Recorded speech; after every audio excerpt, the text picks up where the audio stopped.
আসসালামু আলাইকুম। এটা হচ্ছে আমাদের ঘরের পিছন দিকে একদম খালের পার গেছে রাস্তাটা। এই রাস্তাটা অনেক আগে একবার বলছিল এদিকটা ইটের সলিং বসাইব, এখনো কোনো সলিং বসায় নাই। এই যে বর্ষাকাল, বৃষ্টি, আমাদের ঘর থেকে বাড়িতে প্রচুর কষ্ট হয়, আমরা বাড়িতে পারি না, খুব কষ্ট হয় হাঁটতে।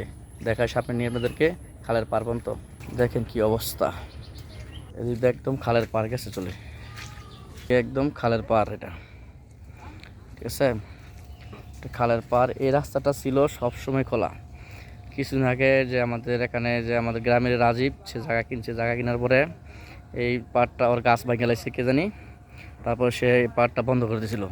এখন নতুন করে খাল খনন হয়েছে, সে চেষ্টা করছে আবার এখানে জায়গাটা বন্ধ, রাস্তা বন্ধ করে দেওয়ার জন্য। আমি নিষেধ করছিলাম, আমি এবং এলাকার মানুষ নিষেধ করছে, এই জন্য এখনও বন্ধ করে নাই।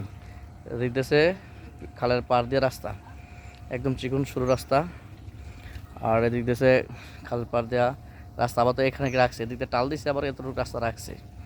আপনাদেরকে আরও রাস্তা দেখাম, ভিতরে নিয়ে চলেন আমার সাথে। এদিকে কাদা প্যাক পাড়াইয়া তারপর আমাদের যেতে হয় দোকানের রাস্তা, মেন রোডে, যে মাদকদি কলেজ থেকে শিলমান্দি মাথায় যে রাস্তাটা গেছে, এই রাস্তাটা যাইতে উঠতে হয়, অনেক কাদা পাড়ায় আমাদেরকে। আপনাদের দেখাইতেছি, দেখেন রাস্তার কি অবস্থা। দেখেন বৃষ্টি হলে পানি জমাট থাকে, যাওয়ার মতন কোনো পরিবেশ নাই, তা এবং বৃষ্টির পানি একাকার। এখন কি করে আমরা চলাফেরা করি, কতটুকু কষ্ট করে দেয়। এখানে এটা হচ্ছে খিদুরপুর দক্ষিণ পাড়া, একদম খিদুরপুর দক্ষিণ পাড়া খালের পাড়ের সাথে। সবাই ট্যাকের বাড়ি করে চিনে। এখানে আমার গোনায় কমপক্ষে 40টা ফ্যামিলি থাকে, হয়তো আরও বেশি হতে পারে, কিন্তু কম হবে না, 40টার বেশি ফ্যামিলি থাকে। এদের খুবই দুর্ভোগ যাইতে এদিকটা। দেখা গেছে আমাদের খিদুরপুর প্রাইমারি স্কুলের যে সাথে সংযোগ হয়েছে এই রাস্তাটা, আর ওদিকটা যাওয়া যায় যে সরস্বতীর বাড়ির পাশ দিয়ে মসজিদের পাশে গিয়ে ওঠা যায়। তো মসজিদের পাশে উঠতে গেলেও সেদিকটা আবার ইটের সোলিং আছে, কিন্তু ইটের সোলিং যাওয়ার আগ পর্যন্ত শুধু কাদা আর কাদা। এদিকের মানুষ খুব কষ্টে আছে, দেখেন কি অবস্থা। এই কাদা প্যাক পাড়াইয়া তারপরে যাইতে হয় ওই সরস্বতীর বাড়ির যে ইটের সোলিং, ওটা ধরতে হয় আর কি, মসজিদের রাস্তাটা। অনেকে নামাজ পড়তে যাইতে পারে না, সবাই বেশিরভাগই এদিকের মানুষ বাড়িতে নামাজ পড়ে, শুধু যাওয়ার কষ্টর কারণে। দেখেন কি কাদা প্যাক। আপনাদেরকে আরও দেখামু, রাস্তা আছে, আরও একটা রাস্তা আছে দেখামু। দেখেন এদিক দিয়ে গেছে একদম ডেঙ্গুরা মেম্বারের বাড়ি পাশ দিয়ে গেছে, ডেঙ্গুরা মেম্বার বাড়ি পর্যন্ত এদিক দিয়ে কাঁচা রাস্তাই একদম গেছে সরস্বতীর বাড়ি পর্যন্ত ইটের সলিং। এই রাস্তাটা সংস্কার করার জন্য আমাদের বহুদিনের আশা এবং দাবি। আমাদের মেম্বারকেও বলছি, উনি আমাদেরকে আশ্বাস দিছে, কিন্তু এখনও করে নাই। তো চেয়ারম্যান যিনি বর্তমানে আছেন, তিনির কাছে আমাদের আবেদন এলাকাবাসীর রাস্তাটা দ্রুত সংস্কারের জন্য, যাতে আমরা একটু নামাজ পড়তে যাইতে পারি মসজিদে, এমন বাজার যাইতে পারি, কষ্টটা দূর করে। কিন্তু অল্প রাস্তায় এটা সোলিং করতে পারে, ইচ্ছা করলে যে কোনো টাইমে করতে পারে চেয়ারম্যান মেম্বাররা, কিন্তু তারা কেন করে না তারা বলতে পারবে। তাই কর্তৃপক্ষের দৃষ্টি আকর্ষণ করছি, এই রাস্তার জন্য দ্রুত সংস্কারের ব্যবস্থা করা হয়। আমাদের অনেক কষ্ট হয়, শুধু আমাদের কয়েকটা ফ্যামিলি অনেক কষ্ট হয়, প্রায় 40টার উপর ফ্যামিলি আমরা এই খিদুরপুর লাস্টে টের বাড়িতে থাকি।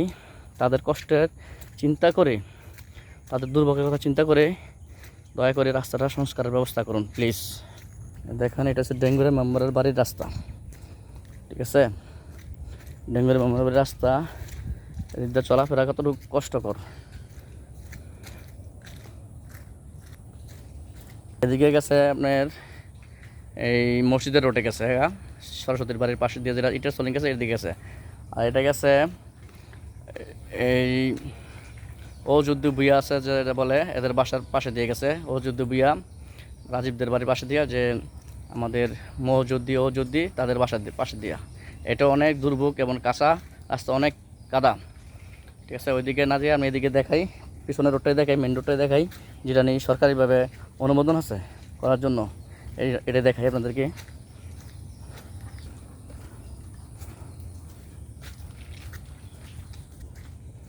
দেখেন কি অবস্থা।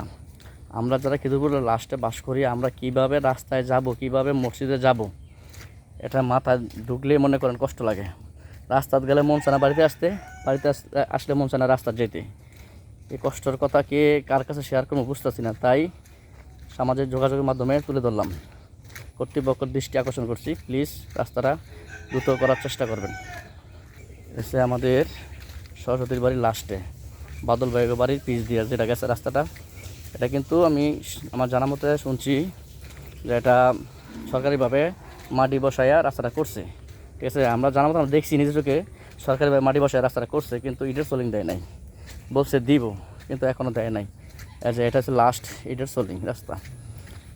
এটা গেছে টেকের মাদ্রাসার দিকে, আর এটা গেছে মসজিদের দিকে, আর এটা গেছে খিদুরপুর প্রাইমারি স্কুলের দিকে। এটা খিদুর প্রাইমারি স্কুল দিকে গেছে সোজা, এটা গেছে মসজিদের দিকে, আর এটা গেছে মাদ্রাসার দিকে। এদিকে সব দিকে সোলিং আছে, কিন্তু এদিকে সোলিং কোনো রাস্তা নাই, একদম কাদা। অনেক কষ্ট করে আমাদের নামাজে যেতে হয়, বাজারে যেতে হয়। আরেকটা রাস্তা দেখাবো, আমাদের শর্টকাট যেটা পাথালি রাস্তা, ওটা দেখাবো আপনাদেরকে। আপনারা সঙ্গে থাকেন, যুক্ত থাকেন। যে বন্ধুরা দেখেন আরেকটি রাস্তা, এটা হচ্ছে আমাদের বাসার যে বাড়ি, এই রাস্তাটা লাস্ট টেকের। হ্যাঁ, এখান থেকে আপনারা যে রাস্তাটা গেলে অনেক কাদা পড়ে, ঠিক আছে। এই রাস্তাটা হচ্ছে আমাদের পাতালি রাস্তার এই যে মেন রোড ওটার জন্য আর কি, বুঝছেন কী অবস্থা, কাদা।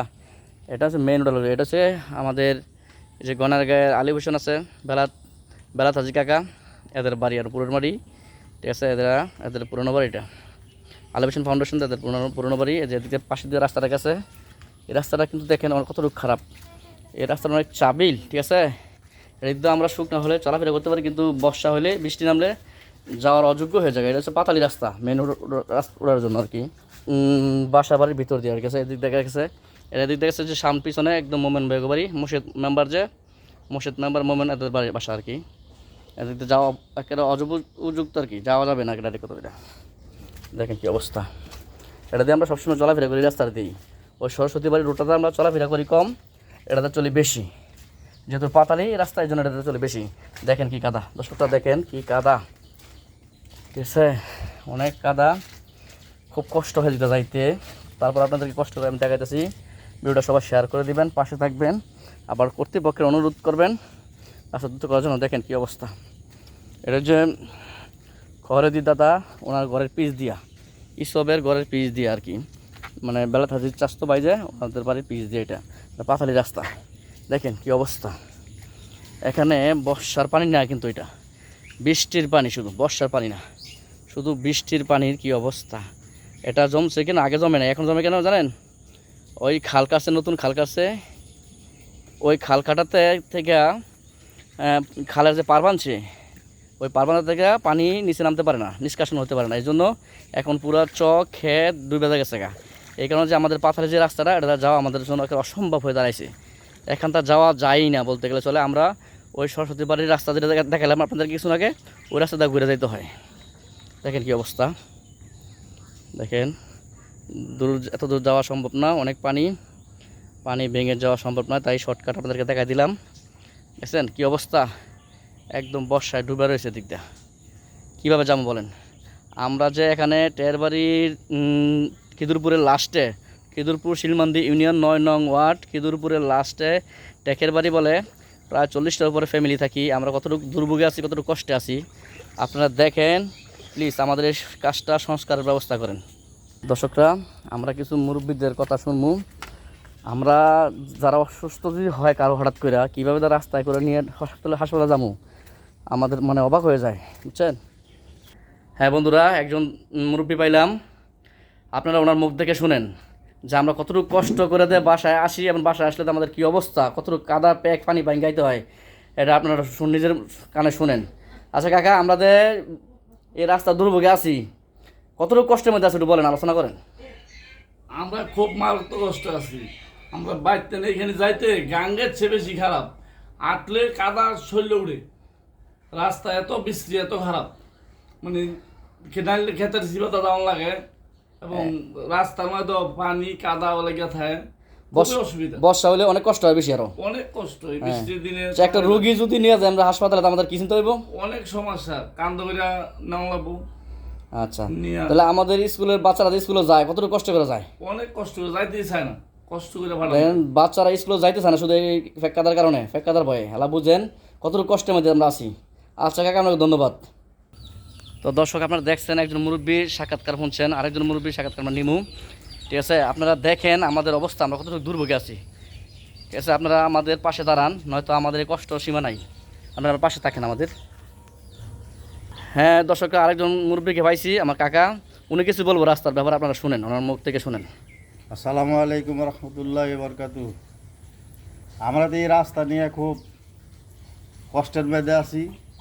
রাস্তাঘাটের লেগে এবং ভাঙ্গাচুরা মেঘ বৃষ্টি হলে বাড়িতে বাড়িতে পারি না, কাদায় অনেক ভর্তি। এইগুলা এই রাস্তার লেগে যদি আপনারা আমরা একটু সহযোগিতা করেন, বা রাস্তাটা আপনারা ডক করে দেন, হ্যাঁ, আমরা অনেক উপকারিত হবো। তাহলে আমরা অনেক ধরনের উপকারিত হবো। আর অসুস্থ মানুষ লইয়া বাজারে যাওয়া যাইব, বাজারে গেলে বলছে কি অবস্থা, অসুস্থ মানুষ নিয়ে বাজারে যাওয়ার মতো কোনো পরিবেশ নেই। বাচ্চারা স্কুলে যাচ্ছে না। আজকে 5 বছর 5 পিরিয়ড ধরে মেম্বারি করে আমরা আছি, মেম্বার সাহেব ওনা একবার কিছু করে দিয়েছিল, ওরা আর এটার কোনো খবর টবর রায় না। তো যারা আসে, যারা এখানে সরকারিভাবে যারা আসে, বর্তমানে দিন যাইতে আছে চেয়ারম্যানের, আসে আসা যাওয়া করে, বা যারা এটা লইয়ে দৌড়াদৌড়ি করে, এইভাবে যদি আমরা একটা সহযোগিতা করে দেয়, তাহলে আমরা খুব অনেকখানি উপকৃত হবে। যাক আপনাকে ধন্যবাদ। যাক দর্শকরা, আপনারা হয়তো দেখছেন আমাদের কিছু মুরব্বীদের সাক্ষাৎকার নিলাম, আমাদের খুবই বেহাল অবস্থা, তাই কর্তৃপক্ষের দৃষ্টি আকর্ষণ করি, আমাদের এই বেহাল অবস্থাকে আমাদেরকে উদ্ধার করেন। সবাইকে ধন্যবাদ, সবাই ভিডিওটা শেয়ার করে দেবেন। আল্লাহ হাফেজ।